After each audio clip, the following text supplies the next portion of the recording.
Welcome sa Dries TV. Kung interesado ka sa ganitong news, huwag kalimutang isubscribe ang ating YouTube channel. Maraming salamat! Welcome back again sa ating YouTube channel mga kakimpaw, and sa update natin ito ang pag-uusapan natin ay tungkol sa mga importanteng ganap kina Kim and syempre kay Paolo Avellino. So ang tatalakayin natin sa update na to ay hindi nyo dapat palagpasin mga kakimpaw. Isang malaking revelation ito sa malapit at nakakasama po ni Kim and Paolo Avellino ngayon.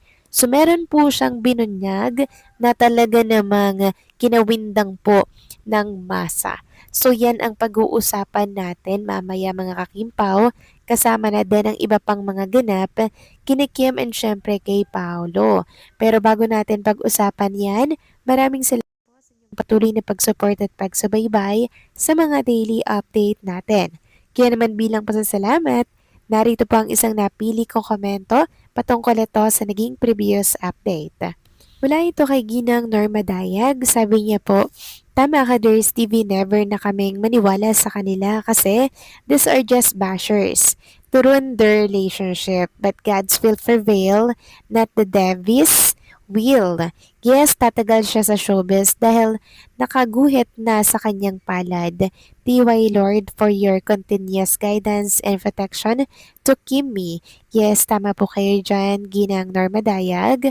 Wag na wag po kayong maniniwala sa paninira po ng mga bashers. Kasi alam naman po natin yung layunin po nila for Kim and Paolo. At yun po ay mapaghiwalay ang dalawa, mapabagsak ang tambalang ito na very profitable mga kakimpaw. Kumikita mga kakimpaw at patok sa masa. Sa oras kasi na mapaghiwalay po nila ito, syempre yung mga sinusuportahan po nilang tambalan or love team, yun po ang mamamayagpag. So yun po yung number one na rason kung bakit ginagawa po nila ito for Kim and Paolo. And kasama na talaga yan sa buhay showbiz personality or public figure. Talagang meron pong mga ganito. Pero ang kagandahan is very lucky ni Kim and Paolo sa atin dahil hindi po tayo nagpapatinag sa mga fake news na gawa po ng kalaban, sa mga demolition job na ginagawa po nila para po kay Kim and Paolo, dahil tayo po ay merong paninindigan. Meron po tayong paniniwala para sa kanila. Tayo po ay may pundasyon na mga kakimpaw, at since day one andito na po kasi tayo para suportahan silang dalawa. Kaya kahit anong fake news, hindi po tayo matitinag mga kakimpaw, at yun ang ayaw ng bashers. Kaya support lang natin ang bawat project ni Kim and ni Paolo sa showbiz.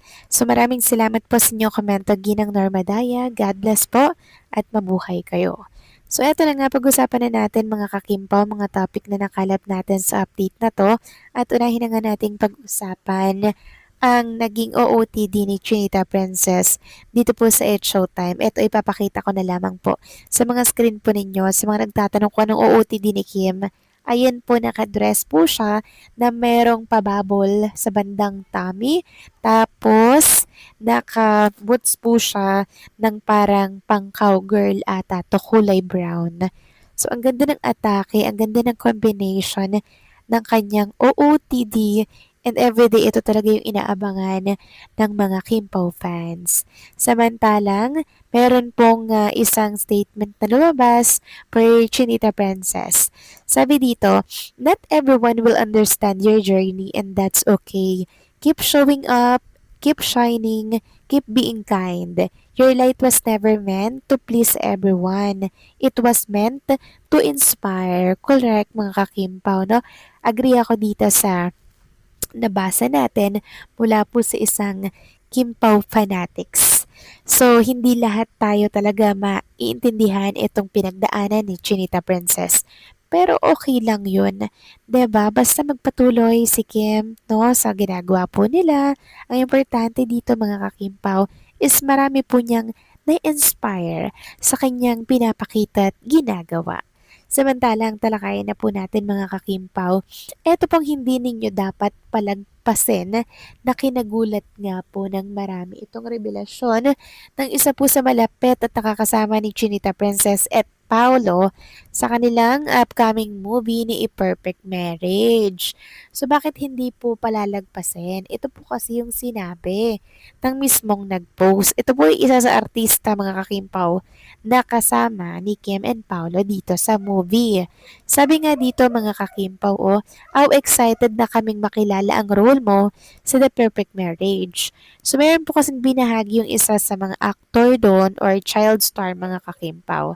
Sabi niya, I am fortunate to be part of the film A Perfect Marriage. My role here is way more difficult than that of Elio in Unmarried. I am very thankful for the help and guidance of Mr. Paolo Avellino, tinag niya, and Miss Kim Chu, as well as Direk Dan Villegas.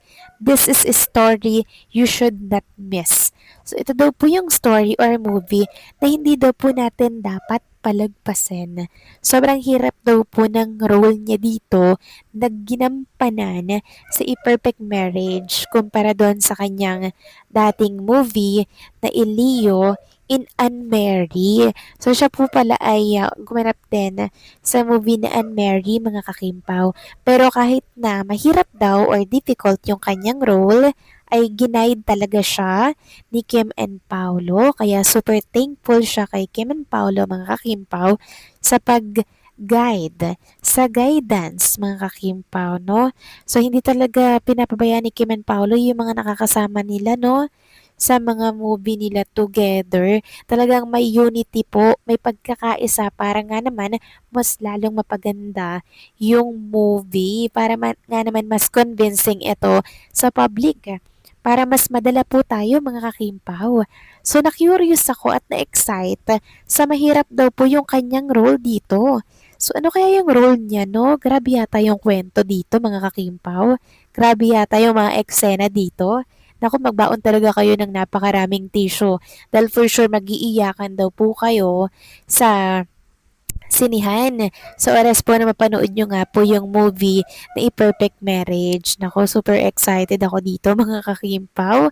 At sana nga po ay makapasok ito sa final entry para po sa Metro Manila Film Festival. Nako, i-manifest natin yan agad at ipag-pray natin yan dahil siguradong blockbuster ito sa Taquilla by December 25, mga kakimpaw. Dahil sa revelation pa lang ng isang batang aktor, talagang grabe yung pinagdaanan niya daw dito. Talagang matindi at kailangan pa ng guidance ng Kimpaw at ng direktor. Nako, grabe to mga kakimpaw. Sinasabi ko po sa inyo, medyo ipon na po tayo kahit September pa lang. Dahil December, siguradong pagkakaguluhan at headline ito sa buong social media. So kayo ba mga kakimpaw, ano masasabi nyo dito sa malaking revelasyong sumambulat ngayong hapon or ngayong gabi? Please comment down below.